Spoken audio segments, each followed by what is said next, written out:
Welcome back.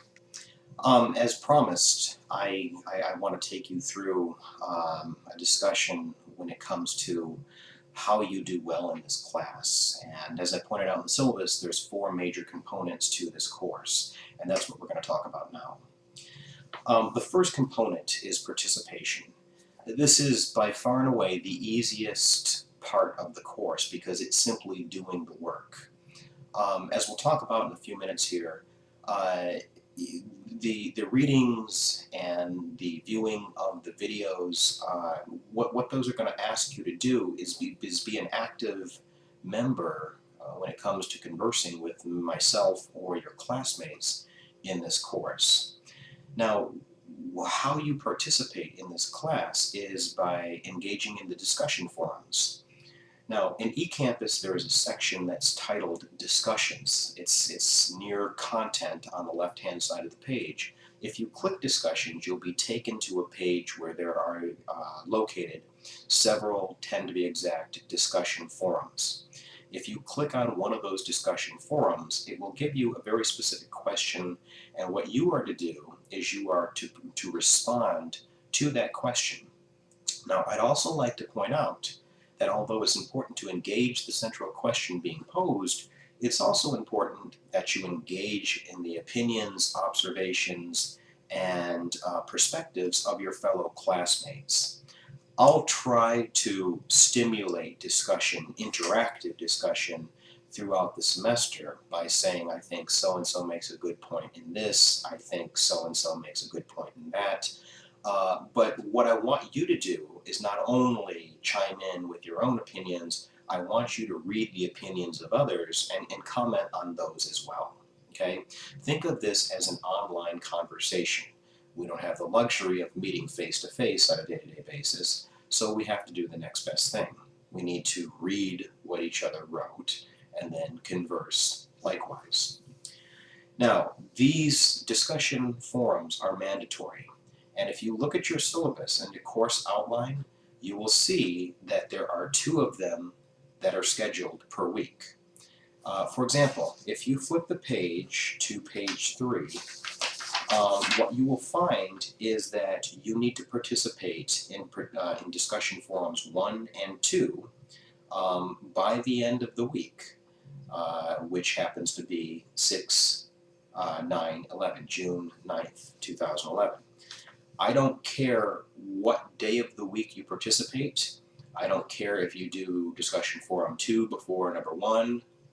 It doesn't matter to me when you do these things as long as you get them done before 11:59 p.m. on June 9th. If there's anything that's not clear with respect to these discussion forums, please let me know as soon as possible.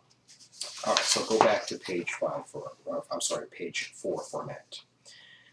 The next easiest thing to complete of this course are the quizzes. Now, essentially what these quizzes are open book quizzes. The first one that you have to complete, for example, is going to ask you to look at a law that is called the Dawes Act, D-A-W-E-S, Dawes Act.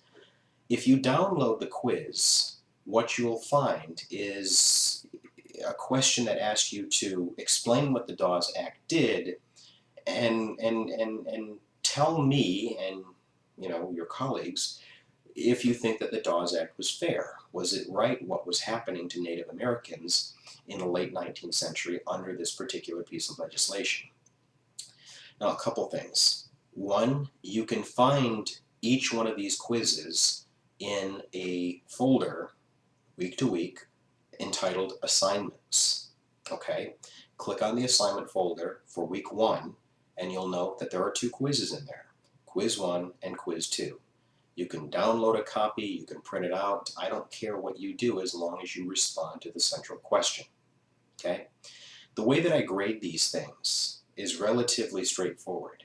As long as I can tell that you read the piece that I asked you to read and you thought about it, generally I will award full credit for that quiz. Now, the quizzes are worth a total of 15 points. You're going to have 6 of them over the course of the semester, and they're each individually worth 3 points. And you can say, Dr. Pettengill, I know this is a math class or anything, but 6 times 3 is 18. It's not 15, it's 18. Well, you're right. What I'm doing here is I'm giving you a freebie. I'm giving you an opportunity to miss or skip one quiz and still score a 15 out of 15 for this portion of the class. Now, what happens if you do all 6 quizzes and you score 3 out of 3 on all 6 of them? Well, I give you 3 points of extra credit. So if you work hard in this class, it doesn't go unnoticed.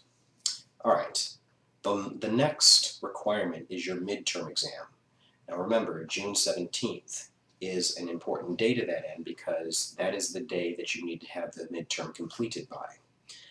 A couple things about the midterm. One, I don't throw you to the wolves, so to speak. A week ahead of time, I will give you a midterm study guide that will help you prepare for this thing. There really aren't a whole lot of surprises with respect to how I test in this class. Secondly, the midterm is the second most important portion of the course when it comes to how much it's worth. It's worth a total of 30 points, and the only thing that's worth more than that is the final exam. Now, one thing that I want to make very clear about the midterm, you absolutely have to read The Jungle, Upton Sinclair's book, The Jungle, to do well on this exam. If you don't read The Jungle, then you're pretty much going to be lost when it comes to doing well on this midterm. Lastly, the midterm is essay format. Now, it's not going to ask you to write 10 pages on a very specific question, but it is all written based. Now, this should come as good news and bad news. If you are not a good test taker like myself and you struggle with multiple choice questions, this should be good news because you get to actually explain your answer. It's not as cut and dry as the answer is A and it's not B. The bad news is it doesn't lend itself very well to guessing. And multiple choice, maybe you don't always know exactly what the right answer is, but you can eliminate wrong answers. Essays don't lend themselves well to that end. So it's give and take, there's good and bad like everything else in life. Now the final exam is exactly like the midterm in that it's all essay.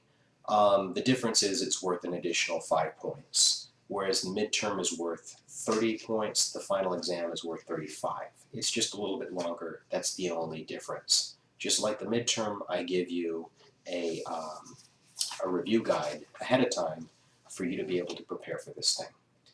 Now, those 4 elements are the 4 elements that are requirements for this course. If any of them don't make any sense, please let me know as soon as you can. Again, it's right there in black and white on the syllabus, and you should read through them carefully after you have watched this film. Now, the next thing that I'm going to talk about is the week-to-week operations of this course. So turn this video on and then click on the next one.